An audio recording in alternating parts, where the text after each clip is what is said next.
പുതിയൊരു വീഡിയോയിലേക്ക് എല്ലാവർക്കും സ്വാഗതം. ഇന്ന് കുറച്ച് അയില കിട്ടി, അതുകൊണ്ട് കറി വയ്ക്കാൻ വിചാരിച്ചു.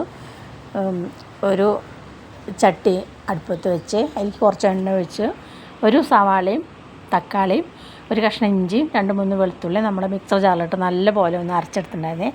എണ്ണയിലേക്ക് നമ്മൾ അതിട്ടിട്ട് അതിൻ്റെ പച്ചമണം മാറുന്നവരേക്കും ഒന്ന് വഴറ്റിയെടുത്തു.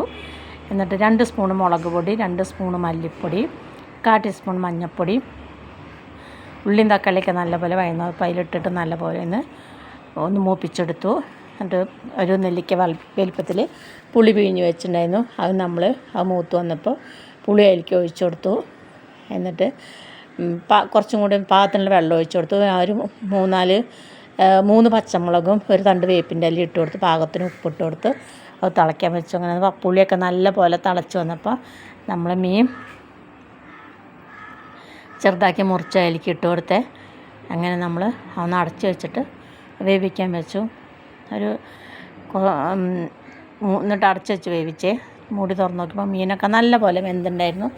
അങ്ങനെ നമ്മളൊരു പാൻ അടുപ്പത്ത് വെച്ച് അതിലേക്ക് കുറച്ച് എണ്ണ വെച്ചു. ഒരു 10-15 ചെറിയ ഉള്ളിയും 2 തണ്ട് വേപ്പിൻ്റെ ഇലയും പിന്നെ മൂപ്പിച്ചെടുത്തു. എന്നിട്ട് നമ്മൾ കറിയിൽ ഒഴിച്ച് എല്ലാവരും ലൈക്ക് സബ്സ്ക്രൈബ് ചെയ്ത് സഹായിക്കണേ. അങ്ങനെ എളുപ്പത്തിലൊരു അയലക്കറി റെഡിയായി. നല്ലൊരു കറി.